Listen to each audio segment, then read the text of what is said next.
Welcome back, another episode of Dylan making possibly a mistake. So today you guys are going to watch us rip this engine out, take a long impromptu road trip, pick up our new engine, and reveal what this build's going to be. So let's do it!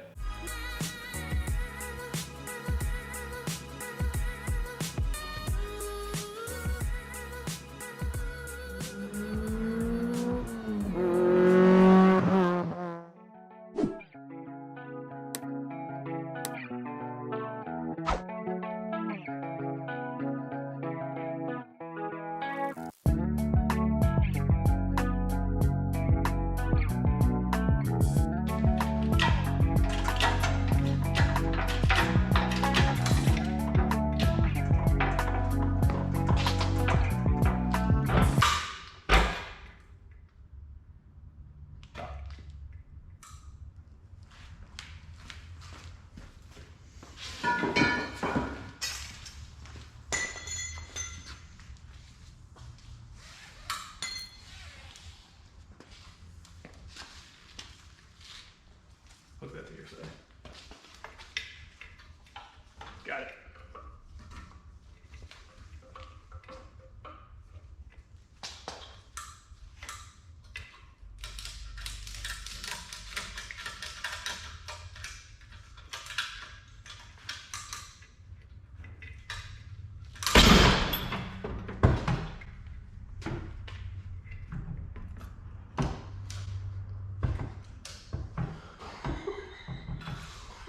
Could not have happened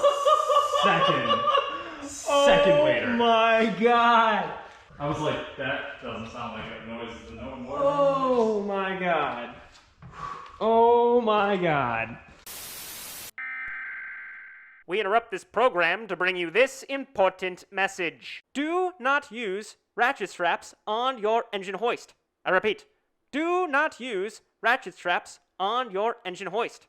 At the very least, use chains, but yet, use an engine hoist leveler. Learn from these buffoons.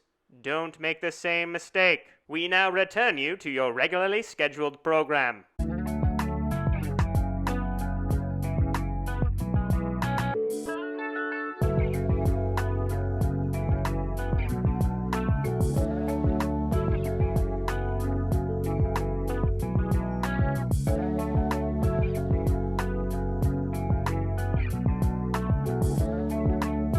In transit to get the engine, which you will see here in just a moment, we've already sold the turbo parts. On the way. On the way. This is two birds with one stone. Shout out to Barney, a subscriber who actually bought our stuff. Where are we right now?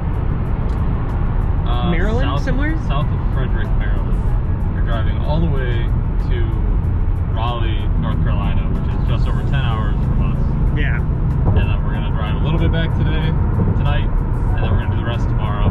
The adventure is underway.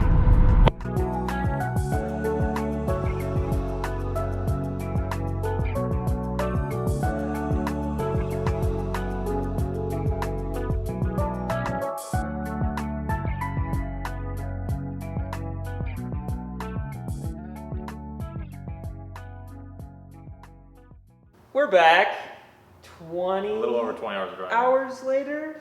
Engine's been unloaded, and what do we have underneath here? Stock 1.6. Let's see it. Boom! Stock 1.6, baby. Excuse me, is this Sarcasm 101? No, it's Lamar's class from Men Named Arthur. Oh, okay, sorry. I'm kidding. We are going back to last year's setup, but turned up to 11. We're going VVT still. Okay, Dylan, so you haven't talked about why, other than it just being a bigger engine, you're actually going to go VVT. This is the reason. You simply can't get this shape without VVT. The way that VVT works is it's changing when the combustion happens, and it's able to make more use down low. And this is the amount of torque the engine's making, and with VVT on, you're going to get more torque in the middle. You're freeing up all the bald eagles below about 5,000 RPM. The engine with VVT turned off, it behaves like a BP.2 or like a 1.6. The shape is much more in line with this kind of run. In our testing, we found that to get similar total output, total horsepower out of a 1.6, if you do a pretty aggressive head skim and some mild cams, then you can get the horsepower production to be about the same, about 145 horsepower or so. But you still give up this. So this is all the streetability, this is all of that getting you off the line and making the car feel really lively. This is very similar to how a turbo interacts with these engines, kicking up the torque down low. While it's not going to feel turbocharged, you kind of get that shove in the back when you've got a really well-tuned VVT engine. Now what you're able to do is have all the bald eagles down here, and then with the help of some subtle engine modifications, have many more bald eagles up here.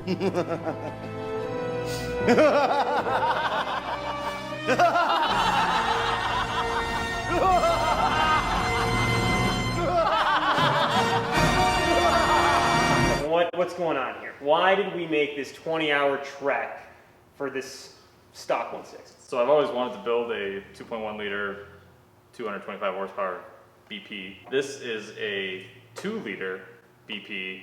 Oversized intake and exhaust valves, had some head deckage, just a little bit. It has the VVT cams. There's like only one lift and duration. They're 252 cams, 10.8 lift on the intake side and 10 lift on the exhaust side.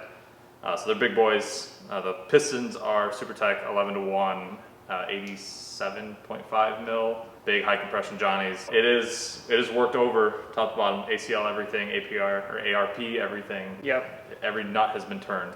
It's got valve springs as well, Yep. boundary, oil pump gear. It's built to rev to 9,000. What, 9,000? There's no way that can be right. So that's why we trekked down.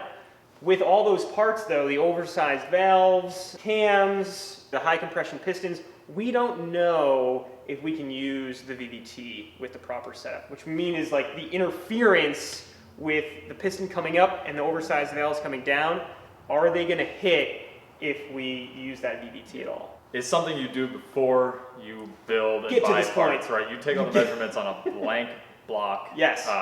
You would not do what we're about to do. No. You would not fuck around and find out with the amount of parts that are in this. The day you started out. Right. We might have to take this apart and Yeah. either machine the pistons to bigger reliefs or Yep. different head gasket. There's a lot of things we might have to do. The idea now is we're gonna take the valve cover off, we're gonna look at these tasty cams first and foremost, and then try to get an idea of if they interfere and by how much.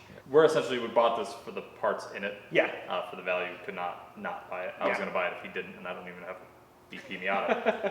We bought a puzzle, we want the puzzle pieces, we might disassemble the puzzle and reassemble it back together.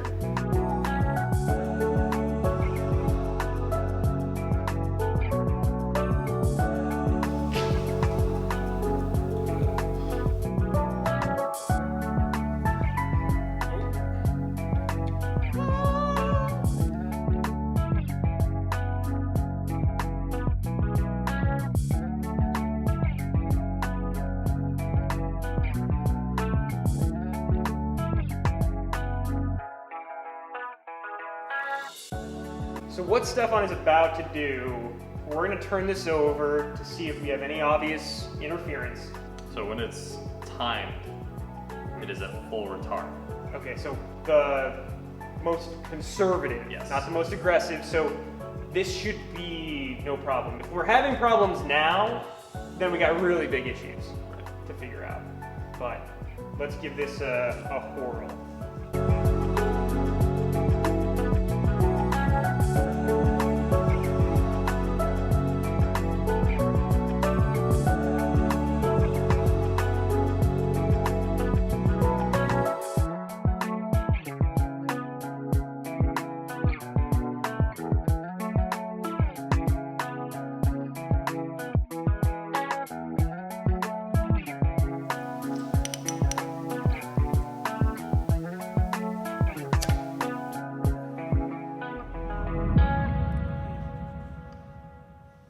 Well, we got some awesome puzzle pieces here, but they don't seem to really want to fit together. 16-degree advance and 32-degree advance, it's fine. I couldn't get to the final tooth before it hit.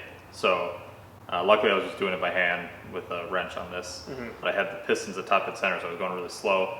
and sure enough, cylinder 4, the piston was up, and the valves were opening, and all of a sudden, Contact. Put any more than normal load on to move it. You don't want to do that. Yeah, so it didn't want to go anymore. The second it stopped, we stopped. Would have blown out the entire engine if we had tried to just move forward. So this is good. You could run it if you didn't go more than 65% VVT, but then what's the point? So yeah, the next steps are going to be to pull the head off. Coming off. And take the cams out, which is not a big deal because I want to check everything in here and make sure it's all good. Yeah, we've got a lot of options here, to be honest. I'm really not too concerned about this. I'm glad we looked. We could take material away from the piston heads. Yeah. I'm going to look into the same head gasket that Greg used to see if we can get it for this size and at what thickness. Worst case scenario is... It's not going to happen. So we're not going to talk about it. We just take my head, throw it on this with all the good parts except for the valves. But Stefan is very dead set. You're trying to take big breaths through a thin straw. I appreciate it. We want the McDonald's straw here. You're right. You're right. Come this far. It's not going to come to that. Piston 2 looked a little crusty, like a little water had been in there, moisture, whatever. So taking the rods, pistons and rods out anyways, and like I'll sleep better at night confirming that the piston rings are oriented correctly. Yeah. Because this dude built it himself, so I'm a little skeptical. And the fact that we're already finding major errors like this, it's probably just the best to just totally disassemble the puzzle and rebuild it from kind of the ground up. What I probably will end up doing, since we're taking out the bottom end, is balancing the crank and the piston arms. Yeah, we don't know if anyone did a crank balance, and like we'll balance it with a flywheel. Yeah. I'm gonna buy those little scales that let you balance out the piston rods and all that stuff, so that we can do matching sets. Revving an engine to 9,000 really opens a lot of harmonic issues, so the better we can balance everything through and throughout, the longer the engine will live. So. And I'm not even sure we're going to go to that extent. We'll see where we make power. If we take that big pull and go all the way to 9K, it'd be cool, but it's probably not something that I'm going to do on a regular basis. But even down in the lower RPMs, getting that perfectly balanced will help the longevity of the engine. Yeah, so next step is just disassembling it. I know a lot of you are questioning what we're doing. This is what we're doing. A 2-liter BP ITB build. And it's going to be awesome. So stay tuned. Hopefully we can do that. You guys know the drill. Subscribe down below. Comment if you thought it was something else. What did you think it was? Everyone thought it was a K. It wasn't a K. Everybody thought it was a K. Everybody thought it was a K. It's a BP. We're staying BP. Purists. Alright. I'm going to go home and sleep. We have 4 VVTs. Just like push it back in there. Not in cars right now. Yeah, 1, 2, 3, 4. There's a 5th one. I thought we had 6.